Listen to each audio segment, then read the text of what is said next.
ಇವಾಗ ಮಳೆ ಆಗಿರೋದ್ರಿಂದ ನೋಡಿ ಎಷ್ಟು ಗ್ರೀನರಿ ಆಗಿದೆ ಅಂತ ಸ್ವಲ್ಪ ತೋರಿಸ್ತೀನಿ.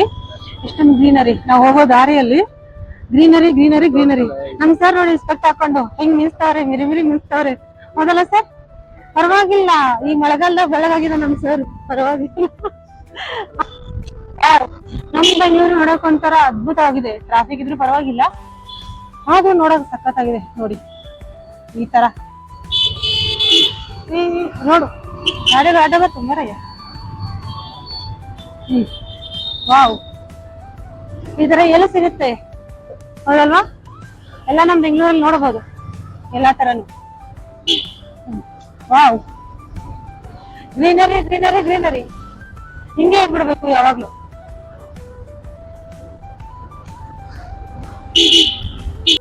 ಸೊ ಇವಾಗ ನಾವು ದೇವಸ್ಥಾನದಲ್ಲಿ ಎಂಟ್ರಿ ಆಗ್ತಾ ಇದೀವಿ.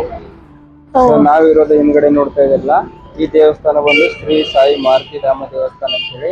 ಸೊ ನೆಲಮಂಗಲ ರೋಡ್ ಹೋಗ್ತೀವಲ್ಲ, ಆ ರೋಡಲ್ಲಿ ಕಾಣಿಸುವಂತ ಒಂದು ದೇವಸ್ಥಾನ ಆಗಿದೆ. ಒಳಗಡೆ ಇದೆಯಲ್ಲ ಈ ದೇವಸ್ಥಾನದ ವಿಶೇಷತೆ ಏನಂದ್ರೆ, ಸೊ ಒಳಗಡೆ ಗರ್ಭಗುಡಿಯಲ್ಲಿ ದೇವಸ್ಥಾನ ಇರುವಂತ 100 ಟನ್ ಒಂದು ಮೂರ್ತಿ ಇದೆ, ಒಂದೇ ಕಲ್ಲಿಂದ ಕೆತ್ತನೆ ಮಾಡಿ. ಇದು ದೇವಸ್ಥಾನ ನೋಡಿ ಎಷ್ಟಿದೆ ಅಂತಂದ್ರೆ 36 ಫೀಟ್ ಉದ್ದ ಇದೆ ಅಂತೆ. ಸೊ ಆ ಕಾರಣಕ್ಕೆ ನಾವು ಇದೇ ಫಸ್ಟ್ ಟೈಮ್ ವಿಸಿಟ್ ಕೊಟ್ಟಿರೋದು. ಬನ್ನಿ ನಿಮ್ಗೂ ಸಹ ಇದೆ ಹೇಗಿದೆ ಅಂತ ತೋರಿಸ್ತೀವಿ. ಏನಪ್ಪಾ ಅಂದ್ರೆ ಒಂದ್ಸತಿ ನೋಡ್ಬೋದು ನೀವು ಈ ದೇವಸ್ಥಾನದ ಒಳಗಡೆ ತುಂಬಾ ಚೆನ್ನಾಗಿ ಈ ತರ ಇರೋದಿದೆ.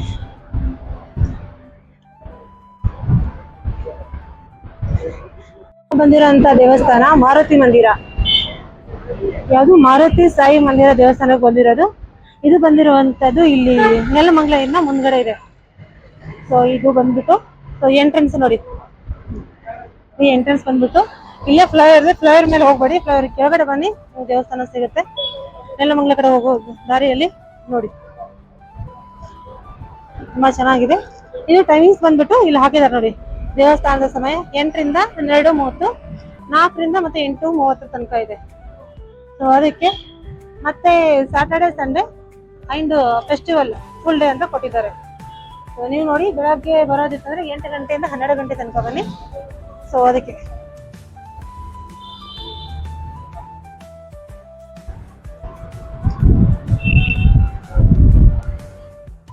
ನೋಡಿ, ಹೋದ ತಕ್ಷಣ ಇದು ಸಿಲ್ವರ್ ಕಲರ್ ಅಲ್ಲಿ ಒಂದು ಕಂಬ ಇದೆ, ಸಖತ್ತಾಗಿದೆ. ಬಟ್ ಇದು ರಾಜಸ್ಥಾನಿ ಸ್ಟೈಲ್ ಅಲ್ಲಿ ಇದೆ ಅಂತ ಹೊರಗಡೆ ಹಾಕಿದ್ದಾರೆ ಬೋರ್ಡ್ ಅಲ್ಲಿ.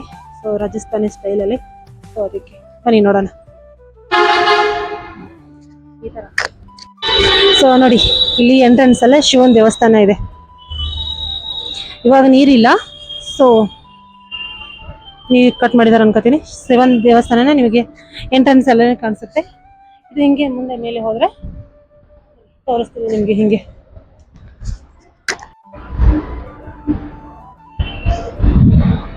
ಲಿಂಗ ಹಂಗೆ ನೋಡಿ ಹೆಂಗಿದೆ ಅಂತ. ಸೊ ಇಲ್ಲಿಂದ ನೀವು ನೋಡ್ಬೋದು ದೇವಸ್ಥಾನ ಒಳಗಿನಿಂದ. ಇನ್ನು ಮೇಲೆ ಇದೆ ದೇವಸ್ಥಾನ, ನಾವು ಹೋಗಿಲ್ಲ. ಸೊ ನೋಡಿ, ಹೊರಗಿಂದ ಈ ತರ ಇದೆ. ಇಲ್ಲಿ ಮೇನ್ ಒಳಗೆ ಇದೆ, ನೀವು ಸಹ ಬರ್ಬೋದು. ಸಹ ಇದೆ ನೋಡ್ಬೋದು. ಒಂದು ರೌಂಡ್ ತೋರಿಸ್ತೀನಿ. ಸೊ ನಿಮ್ಗೆ ಹಂಗೆ ಒಳಗಡೆ ಹೋದ್ರೆ ಇವಾಗ ಆಂಜನೇಯ ಮಾರುತಿ ಸಿಗ್ತಾನೆ. ಮಾರುತಿ ಶ್ರೀ ಸಾಯಿ ಅಂತ ಮಂದಿರ. ಸೊ ಒಳಗಡೆ ಹೋದ್ಮೇಲೆ ನಿಮ್ಗೆ ಅದನ್ನು ಸಹ ತೋರಿಸ್ತೀವಿ. ಒಳಗಡೆ ವಿಡಿಯೋಗ ಅಲೌಡ್ ಇದೆ ಅಂತ. ಸೊ ನೋಡೋಣ, ಒಳಗಡೆ ಹೋದ್ಮೇಲೆ ತೋರಿಸ್ತೀವಿ. ಬನ್ನಿ ಒಂದು ರೌಂಡ್ ಹೋಗೋಣ, ಒಳಗಡೆ ಹೆಂಗಿದೆ ಅಂತ ತೋರಿಸ್ತೀನಿ. ನೋಡಿ, ಎಂಟ್ರೆನ್ಸ್ ಅಲ್ಲಿ ಈ ತರ ಇದೆ. 36 ಫೀಟು ಎತ್ತರವಾಗಿರುವಂಥ ನಮ್ಮ ಆಂಜನೇಯ ಶ್ರೀ ಅದು ದೇವಸ್ಥಾನ ನಮ್ಮ ಮಾರುತಿ ಶ್ರೀ ಸಾಯಿ ಮಂದಿರ 2 ಆ ಕಾರಣಕ್ಕೆ ನಮ್ಮ ಸರ್ ನೋಡಿ ಯಾವ ತರ ನಿಂತಿದಾರ ಅಂತ ಪೋಸ್ ಕೊಡ್ತಾರೆ ನೋಡಿ ನಮ್ಮ ಮಾರುತಿ ಶ್ರೀ ಸಾಯಿ ಮಾರುತಿ ಅಂತ ಯಾವ ತರ ಇದೆ ಅಂತ. ಇದು ನಮ್ಮ ರಾಜ್ಯದಲ್ಲಿ ಅತ್ಯಂತ ಎತ್ತರವಾದ ದೇವಸ್ಥಾನ ಅಂತ ಹಾಕಿದ್ದಾರೆ.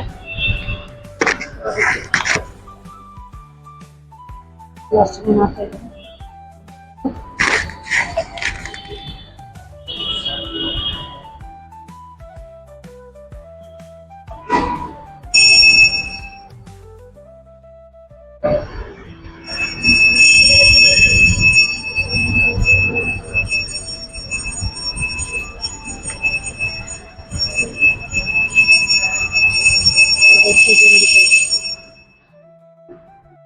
ಇಲ್ಲೊಂದಿದೆ ನೋಡಿ, ಜೈ ಸಂತೋಷಿ ಮಾತಾ ಅಂತ. ಸೊ ಅದಕ್ಕೆ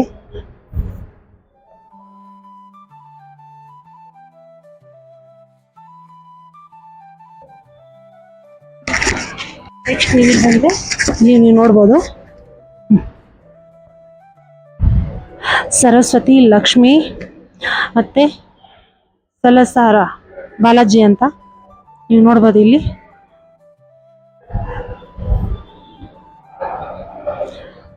ಗಣೇಶ್ ಎಲ್ಲ ತರಹದ ದೇವಸ್ಥಾನಗಳನ್ನು ಇಲ್ಲಿ ನೋಡ್ಬೋದು. ಪ್ರತಿಯೊಬ್ಬರು ಇಲ್ಲಿ ಮೇಲೆ ನೋಡಿ ವೆಂಕಟೇಶ್ ಅಂತ. ಇಲ್ಲಿ ಜಾಸ್ತಿ ಶಿವ ಪಾರ್ವತಿ ಬರ್ತಿಲ್ಲ, ಅಲ್ಲಿ ಲೈಟ್ ಇರೋದ್ರಿಂದ ಬರ್ತಾ ಇದ್ದಲ್ಲ ಇವಾಗ ನೋಡಿ.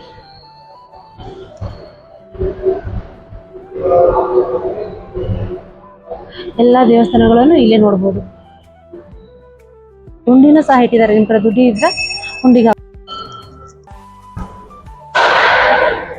ಶ್ರೀ ಶಿರಡಿ ಸಾಯಿಬಾಬಾ ಮಂದಿರ, ಮಾರುತಿ ಶ್ರೀ ಸಾಯಿಬಾಬಾ.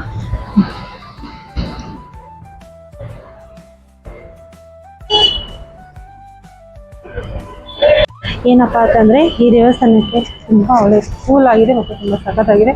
ನೀವು ಒಂದ್ಸರ್ತಿ ಬಂದು ವಿಸಿಟ್ ಮಾಡಿ ನೋಡಿ, ಯಾಕಂದ್ರೆ ನಿಮಗೂ ಹೆಂಗ್ ಅನ್ಸುತ್ತೆ ಅಂತ ನೀವು ನೋಡ್ಬೋದು. ಇಲ್ಲಿ ನೋಡಿ ರಾಧಾಕೃಷ್ಣ ಅಂತ, ಅವರು ಸಹ ಇಲ್ಲಿದ್ದಾರೆ. ರಾಧಾಕೃಷ್ಣ ಯಾರ ಏನಾದ್ರೂ ತಲೆ ಕೆಡ್ಸ್ಕೋಬೇಡಿ, ಎಷ್ಟೇ ಕಷ್ಟ ಬಂದು ತಲೆ ಕೆಡ್ಸ್ಕೋಬೇಡಿ. ಏನೇ ಇದ್ರು ಸಹ ಒಂದಲ್ಲ ಒಂದು ಪರಿಹಾರ ಇದ್ದೇ ಇರುತ್ತೆ. ಸೊ ಅದಕ್ಕೆ ಏನೋ ಕಷ್ಟ ಬಂದ್ರೆ ಕೆಲವೊಂದು ಸರ್ತಿ ಕೃಷ್ಣ ನೆನ್ಪು ಮಾಡ್ಕೊಳ್ಳಿ, ಯಾಕಂದ್ರೆ ಅವನು ಪ್ರಾಣ ಹೋಗೋ ಸಮಯದಲ್ಲೂ ಸಹ ತಾನು ನಗ್ತಾ ಇದ್ದ. ಸೊ ಆ ಕಾರಣಕ್ಕೆ ಅದನ್ನೇ ಅವನು ರಾಧಾಗೆ ಹೇಳ್ಕೊಡ್ತಾನೆ, ಯಾಕಂತಂದ್ರೆ ಯಾವತ್ತೂ ನಗ್ತಾ ಇರಬೇಕು ಅಂತ. ಕಷ್ಟ ಬರ್ತಾ ಇರುತ್ತೆ, ಹೋಗ್ತಾ ಇರುತ್ತೆ. ಸೊ ಅದನ್ನ ನಾವು ಯಾವತ್ತೂ ತಲೆಗೆ ಇಟ್ಕೋಬಾರ್ದು. ತಲೆಯಲ್ಲಿ ಬರುತ್ತೆ, ಬಟ್ ಆದ್ರೆ ಏನು ಮಾಡೋಕ್ಕಾಗಂಗಿಲ್ಲ. ಸೊ ಆ ಕಾರಣಕ್ಕೆ ಯಾವತ್ತು ಎಷ್ಟೇ ಕಷ್ಟ ಬರಲಿ ಅದಕ್ಕೊಂದು ಧೈರ್ಯ ಇಟ್ಕೊಂಡ್ಬಿಟ್ಟು ನಾವು ಹೋಗ್ತಾ ಇರಬೇಕು ಅಂತ. ಅದನ್ನೇ ನಾನು ಬನ್ನಿ ಇಲ್ಲೊಂದು ತೋರಿಸ್ತೇನೆ ನಿಮಗೆ.